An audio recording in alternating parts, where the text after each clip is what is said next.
Sejarah penerokaan angkasa. Penjelajahan angkasa difahamkan sebagai penerokaan dan penemuan berterusan mengenai struktur cakrawala di angkasa lepas melalui kaedah perubahan dan perkembangan berterusan dalam teknologi angkasa.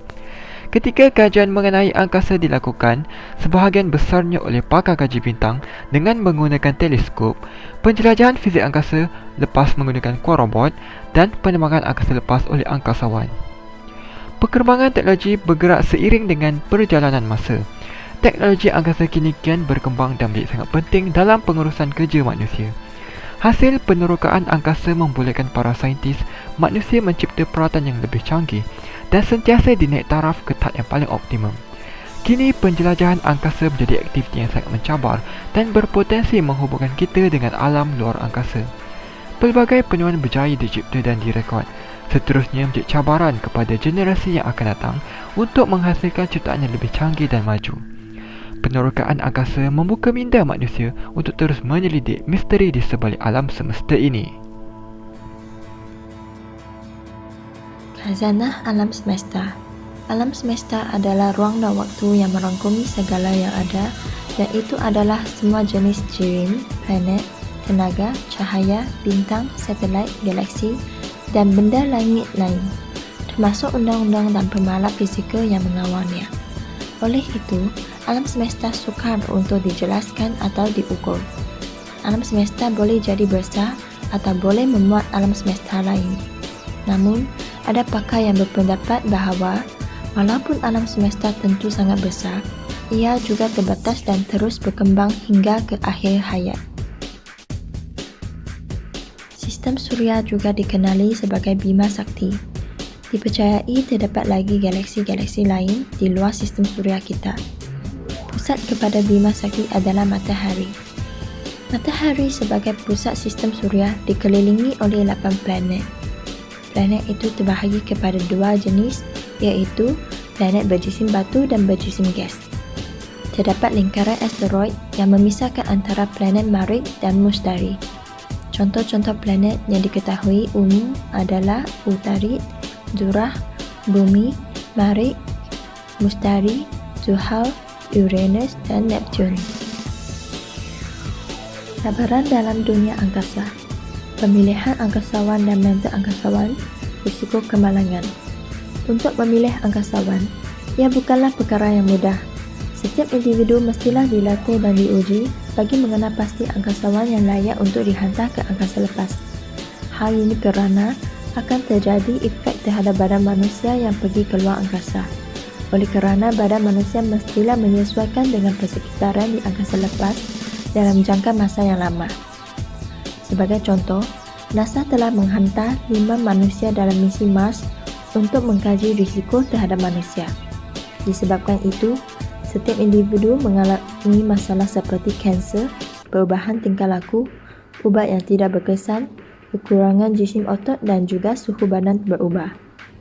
Setiap kesan ini diukur melalui akronim RAGE, iaitu singkatan daripada Radiation, Isolation and Confinement, Distance from Earth, Gravity Field dan juga Environment. Selain itu, penerokaan angkasa bagi angkasawan amatlah terdedal dengan bahaya. Sebagai contoh, lintasan batu angkasa dan asteroid serta kecuaian keselamatan boleh mendatangkan kemalangan kepada angkasawan. Kemalangan objek di luar angkasa.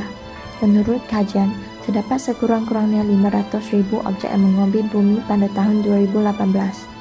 Dengan berlakunya kemalangan objek di luar angkasa, contohnya pelanggaran satelit, kini terdapat medan serpihan besar yang mengorbit bumi. Pelbagai serpihan objek ini telah meningkatkan kemungkinan pelanggaran dan memburukkan sampah di ruang angkasa. Serpihan objek ini termasuk satelit yang musnah akibat pertumbungan dengan satelit lain, serta satelit yang tidak berfungsi sama ada telah menyelesaikan misi mereka atau terkandas akibat kerosakan. Beberapa objek yang tidak boleh digunakan masih mengandungi bahan nuklear, dan sisa nuklear ini bocor sehingga hari ini. Penggunaan sains dan teknologi angkasa lepas boleh memberi manfaat dalam pelbagai bidang seperti penerbangan, pengangkutan maritim dan darat, pembandaran, pemetaan, ukur, kesihatan manusia, pengurusan bencana, keselamatan makanan dan pertanian mampan, pemantauan alam sekitar dan pengurusan sumber asli. Terdapat beberapa teknologi angkasa lepas yang sangat penting dalam penerokaan angkasa lepas. Yang pertama adalah roket. Roket digunakan untuk melancarkan satelit dan space shuttle ke angkasa lepas. Enjin berkuasa tinggi ini membolehkan kapal angkasa diletupkan ke angkasa dengan kelajuan yang luar biasa. Ini meletakkannya ke orbit yang betul. Roket juga digunakan untuk melancarkan satelit. Roket juga digunakan untuk menghantar probe ke dunia lain. Roket ini akan membawa angkasawan ke angkasa lepas. Mereka akan membawa bekalan ke stesen angkasa antarabangsa. NASA juga mengusahakan roket baharu yang lebih berkuasa, dipanggil kenderaan angkat berat. Suatu hari nanti, mereka mungkin menghantar manusia ke Mari. Seterusnya ialah kapal angkasa, International Space Station (ISS). Stesen angkasa antarabangsa ialah kapal angkasa besar yang mengorbit mengelilingi bumi. Ia berfungsi sebagai rumah, kru angkasawan dan angkasawan tinggal. Stesen angkasa juga merupakan makmal sains yang unik. Beberapa negara bekerjasama untuk membina dan menggunakan stesen angkasa tersebut. Stesen angkasa lepas dibuat daripada beberapa bahagian yang dipasang di angkasa lepas oleh angkasawan. Ia mengorbit bumi pada ketinggian purata kira-kira 250 batu. Ia bergerak pada 17,500 mph. Ini bermakna ia mengorbit bumi setiap 90 minit. NASA menggunakan stesen angkasa untuk mengetahui lebih lanjut tentang hidup dan bekerja di angkasa. Pelajaran ini berkemungkinan untuk menghantar manusia lebih jauh ke angkasa berbanding sebelum ini.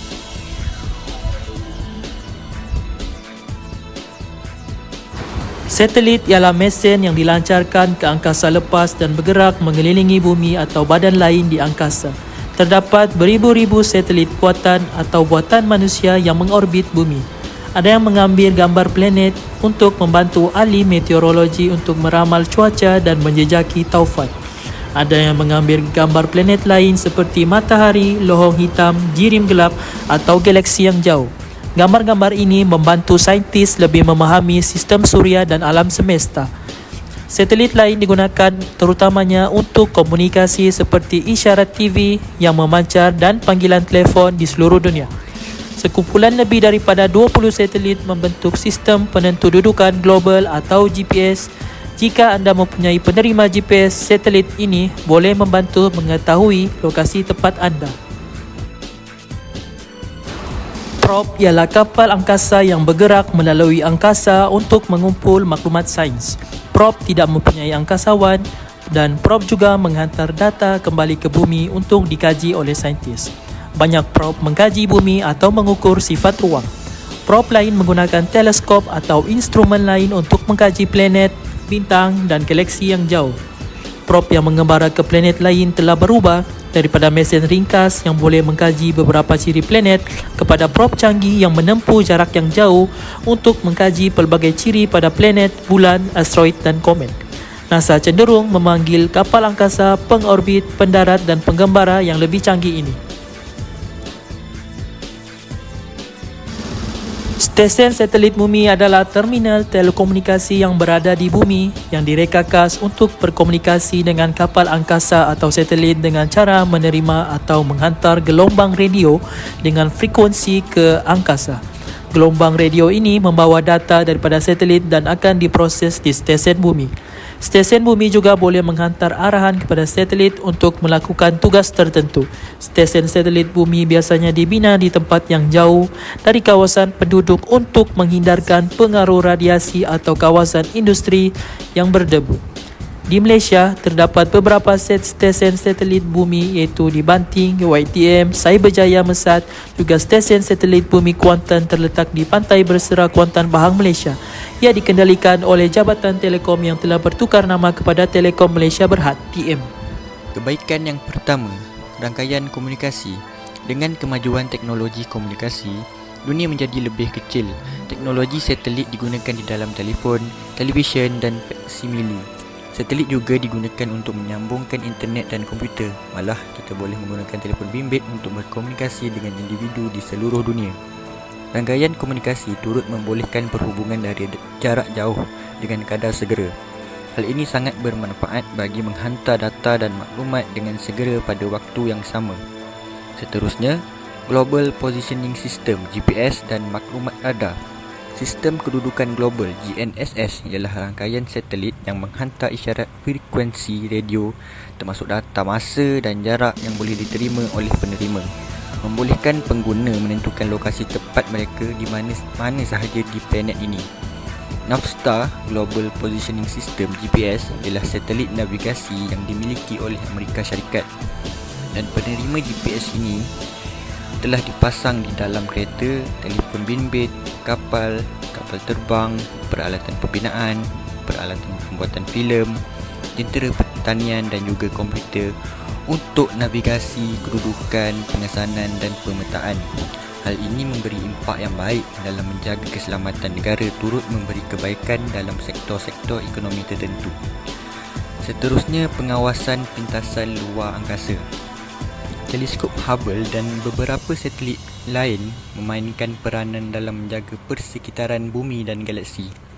Teknologi tersebut berupaya menangkap dan mencerap apa jua objek yang sedang bergerak dan melintasi bumi seperti asteroid, meteor, kosmik, lohong hitam dan lain-lain lagi.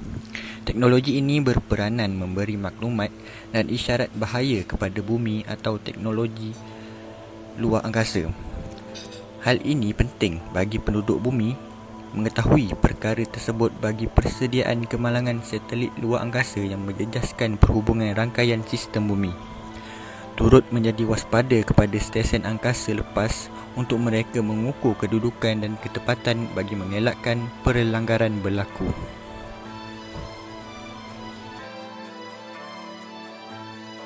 Pertambahan sampah di angkasa.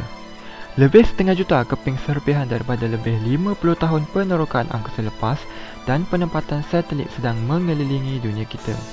Perkara-perkara ini akan kekal di tempatnya selama-lamanya melainkan jatuh ke atmosfera dan terbakar. Kerana kesan dengan badan kapal mungkin boleh membawa maut, cincin serpihan yang dihasilkan menjadikan penerokaan angkasa lepas lebih berbahaya. Untuk memberikan keselamatan lebih baik kepada penjelajah masa depan, kekotoran ini perlu dibersihkan pada masa hadapan agar dapat menjadikan ruang angkasa lebih bersih. Radiasi yang tinggi. Oleh kerana sinaran angkasa lepas tidak dapat dilihat oleh mata manusia, bahaya pertama perjalanan manusia ke Marikh juga adalah yang paling sukar untuk dilihat. Sinaran bukan sahaja tidak dapat dikesan, tetapi ia juga merupakan salah satu perkara yang berbahaya daripada 5 benda yang bahaya. Pendedahan sinaran di luar perlindungan semula jadi bumi meningkatkan risiko kanser, merosakkan sistem saraf pusat, menjejaskan fungsi kognitif, mengurangkan fungsi motor dan menyebabkan perubahan tingkah laku manusia. NASA menggunakan kemudahan penyelidikan berasaskan darat untuk mengkaji cara sinaran mempengaruhi sampel biologi untuk memahami lebih lanjut tentang perkara yang boleh berlaku di atas orbit bumi rendah. Malaysia dalam bidang astronomi. Program STEM. STEM adalah merupakan singkatan kepada bidang sains, teknologi, engineering dan matematik.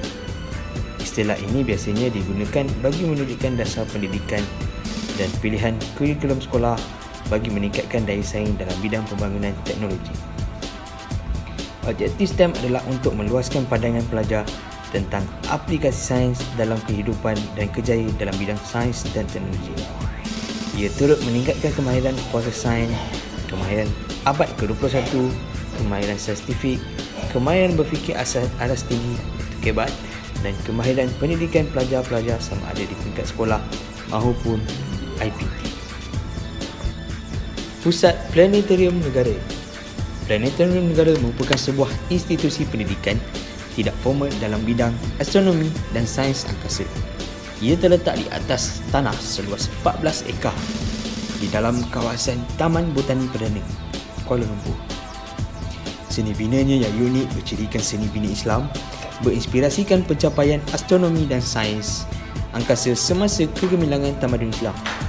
Terdapat pelbagai sistem yang disediakan seperti pameran angkasa, teater angkasa, balai cerap dan sebagainya. Ini adalah untuk menarik minat masyarakat dalam bidang aero angkasa dan teknologi. Yang terakhir adalah melahirkan angkasawan pertama negara, Dr. Sheikh Muzaffar Shukor Al-Masri bin Sheikh Muzaffar, lahir pada 27 Julai 1972. Dia adalah seorang pakar bedah ortopedik Malaysia dan angkasawan pertama negara. Beliau melancarkan stesen angkasa antarabangsa di atas kapal Soyuz TMA-11 dengan kru ekspedisi 16 pada 10 Oktober 2007. Syekh Muzaffar terbang di bawah perjanjian dengan Rusia melalui program angkasawan dan kembali ke bumi pada 21 Oktober 2007 dengan menaiki Soyuz TMA-10 bersama 15 anak kapal ekspedisi. Penerokaan angkasa lepas telah menyebabkan perubahan yang drastik berlaku di dalam pembangunan teknologi manusia. Hal ini menyebabkan banyak teknologi baru dicipta dan dinaik taraf serta memberi kemudahan kepada semua sektor dari segi perhubungan, komunikasi, keselamatan, maklumat dan banyak lagi. Setiap usaha dalam penerokaan angkasa lepas terdapat baik dan buruknya, tetapi itu bukanlah sesuatu yang membazir kerana terdapat banyak impak positif kepada kehidupan manusia, terutamanya dalam kajian sains yang berguna dalam kehidupan seharian manusia. Kejayaan negara-negara barat dalam bidang penerokaan angkasa lepas juga turut memberi impak yang besar dalam menghasilkan teknologi moden yang ada pada masa kini. Penerokaan angkasa lepas dapat meningkatkan dan memperluaskan ilmu dalam pelbagai bidang teknologi di samping membangunkan ekonomi negara. Setiap keburukan yang terdapat dalam bidang penerokaan angkasa lepas juga harus diperbaiki bagi memastikan setiap keburukan yang diantisipasi tidak akan berlaku. Kita haruslah mengenang setiap kisah kemalangan yang terjadi semasa penerokaan angkasa lepas agar ia menjadi iktibar kepada kita akan kepayahan mengecapi kejayaan. Tanpa mereka, tiadalah kemajuan yang dinikmati pada masa kini.